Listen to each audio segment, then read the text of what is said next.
अपि स्वर्णमयी लंका न मे लक्ष्मण रोचते जननी जन्म भूमिश्च स्वर्गादपि गरियसी।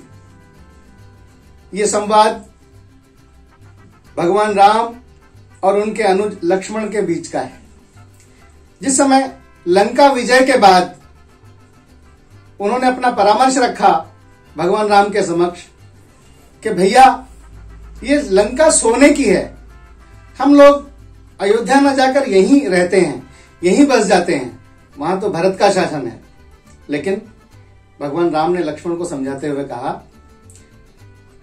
कि लक्ष्मण, लंका भले ही सोने की है लेकिन मुझे तनिक भी अच्छी नहीं लगती, क्योंकि जननी अर्थात हमारी मां और जन्मभूमि जिस पर हमने जन्म लिया है, ये दोनों मेरे लिए स्वर्ग से भी बढ़कर हैं। मैं इन दोनों के लिए स्वर्ग का भी त्याग कर सकता हूं, तो सोने की लंका क्या है। इतना राष्ट्र भाव और मातृभूमि से प्रेरित जीवन, उस जीवन के कारण से हमको दीपावली मनाने का अवसर मिला है। हम ये ना भूलें कि दीपावली केवल मिठाई खाने, दीप जलाने का त्योहार है, उसके पीछे के संघर्ष को भी हमको ध्यान में रखना चाहिए। और आधुनिक पीढ़ी को इस बात का भान रहना चाहिए कि ये जो खुशी मनाने का हमको अवसर मिला है, ये शायद उसके पीछे के संघर्ष हमको ध्यान में रखने पड़ेंगे। भगवान राम अयोध्या लौटे लंका विजय के बाद, तो अयोध्या वासियों ने उनके आने की खुशी में चारों तरफ दीप जलाए। और वो अवसर कैसा था, दिन कैसा था, अमावस्या थी उस दिन। अयोध्या को पूरा रोशनी से नहला दिया, ऐसा लगा। दीपक, घी के दीपक जलाए उस दिन सारी अयोध्या नगरी में। लेकिन जब राम लंका विजय करके आए तो विजय करने में क्या क्या चीजें उन्होंने की, कैसा संघर्ष किया, ये हमको ध्यान में रखना पड़ेगा। उन्होंने वन में रहने वाले लोगों का कैसे संगठन किया, संघर्ष के लिए तैयार किया। वो वन में रहने वाले लोगों को राक्षस आकर के मार जाते थे, उनकी माताओं बहनों को उठा ले जाते थे, उनके जानवरों को उठा ले जाते थे, उनके घर तोड़ देते थे। ऋषि मुनि तपस्या करते थे, हवन करते थे, उनका विध्वंस करते थे। भगवान राम ने उस समय उन सब का संगठन किया, उनको शस्त्र विद्या सिखाई, संगठन किया, और उनके वन में रहने वाले लोगों के बल पर भगवान राम ने लंका के त्रिलोक विजयी रावण का वध किया। ऐसे ही अनेक घटनाएं इस दीपावली पर्व से जुड़ी हुई हैं, जो हमें खुशी मनाने का अवसर देती हैं। हर घटना अपने त्याग, अपनी वीरता, अपने सामाजिक हितों के लिए, समाज का भला हो, ऐसी घटनाएं जुड़ी हुई हैं इस दिन से। हम सब जानते हैं कि दीपावली के दिन लक्ष्मी पूजन भी करते हैं।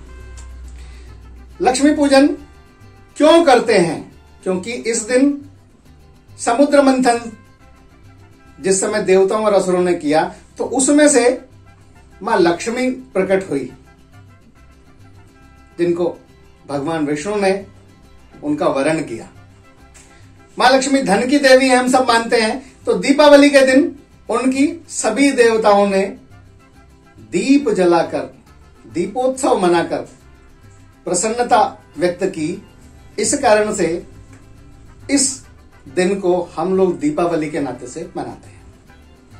ऐसे ही एक दूसरी घटना इसके साथ जुड़ी है कि राजा बलि, जो त्रिलोक के विजयी थे, अपनी तपस्या और अपने पराक्रम के बल पर देवराज इंद्र तक को परास्त किया उन्होंने। देवराज इंद्र भगवान विष्णु के पास आए और कहा कि प्रभु, महाराजा बलि को रोकिए। तो उन्होंने वामन अवतार लेकर के राजा बलि से 3 पग भूमि दान में मांगी। धरती आकाश पाताल 3 पग में नाप लिए उन्होंने। और राजा बलि ने उनको सहर्ष वो 3 पग दे दिए, क्योंकि दानवीरता के लिए बड़े प्रसिद्ध थे वो।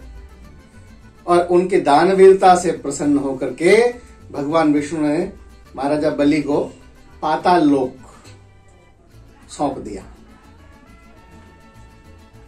वहां का राजा बना दिया उनको। उस खुशी में राजा बलि की दानवीरता से प्रसन्न होकर के उस दिन उनके अनुयायियों ने, उनकी प्रजा ने दीप जलाकर दीपोत्सव मनाया। एक राक्षस था जिसका नाम था भौमासुर, लेकिन उसकी सारी कारगुजारियां ऐसी थी जिसके कारण से जनता उससे त्राही त्राही करने लगी और उसका नाम नरकासुर रख दिया।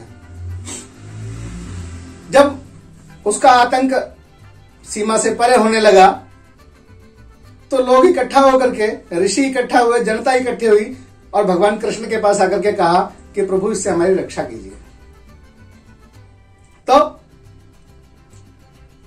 लेकिन उसके साथ एक चीज जुड़ी हुई थी कि नरकासुर को कोई महिला अगर सामने से युद्ध करेगी तभी उसकी हत्या हो सकती है।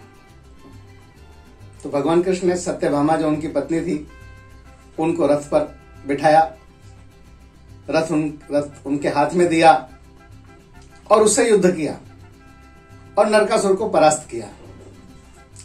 नरकासुर की कैद से 16,100 रानियां, स्त्रियां जो थी वो कैद से छुड़ाई।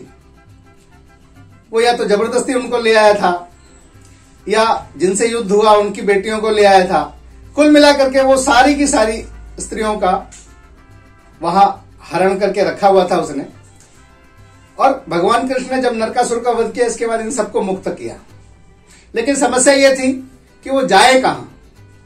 तो भगवान कृष्ण सबको द्वारका ले गए अपने साथ और वहां उन्होंने उनको ठीक प्रकार से रखा और उनको अपना नाम दिया कि तुम मेरे नाम से जानी जाओगी। ऐसा प्रसंग जो है, जब वो द्वारका लौटे इन 16,100 रानियों को लेकर के, तो सारी द्वारका ने प्रसन्नता में घी के दीपक जलाए और दीपोत्सव किया, अर्थात दिवाली मनाई। इससे जुड़ा हुआ हमारा आर्थिक तंत्र भी है, दीपावली से जुड़ा हुआ ही है।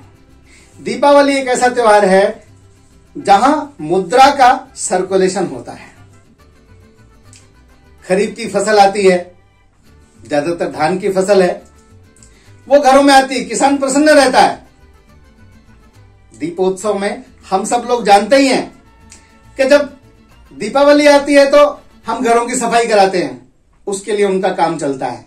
दिए बनाते हैं, कुम्हार इस्तेमाल होता है, मिठाइयां बनाते हैं, हलवाई इस्तेमाल होते हैं, नए कपड़े खरीदते हैं, बजाज इस्तेमाल होते हैं।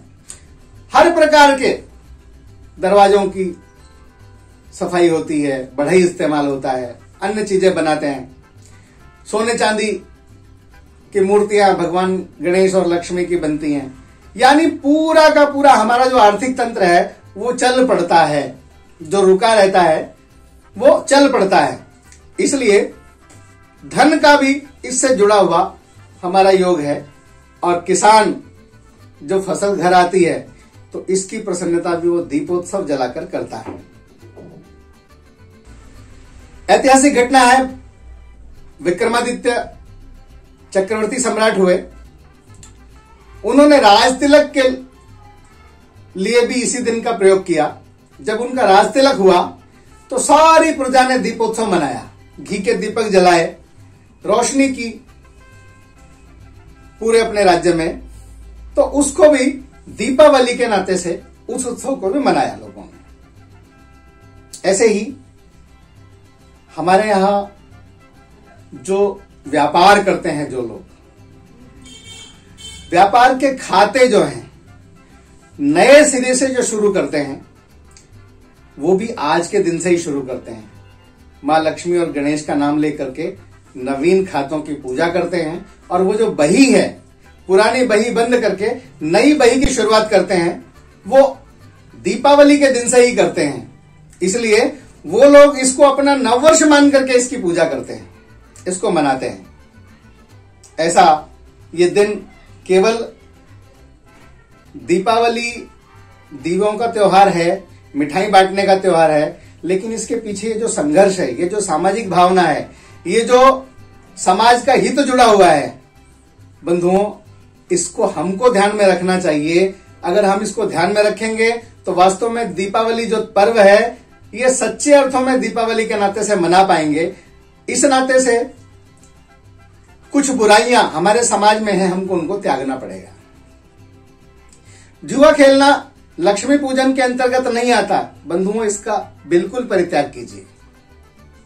मदिरा पान से परहेज कीजिए। सामाजिक बुराई है, ये सामाजिक हित का त्योहार है, सामाजिक बुराइयों का त्योहार नहीं है। इससे दूर रहिए, त्योहारों को सकारात्मक रूप से मनाइए। यदि हम ऐसा करते हैं तो वास्तव में सच्ची दीपावली और दीपावली का हित पूरा होता है। इन्हीं शब्दों के साथ नमस्कार।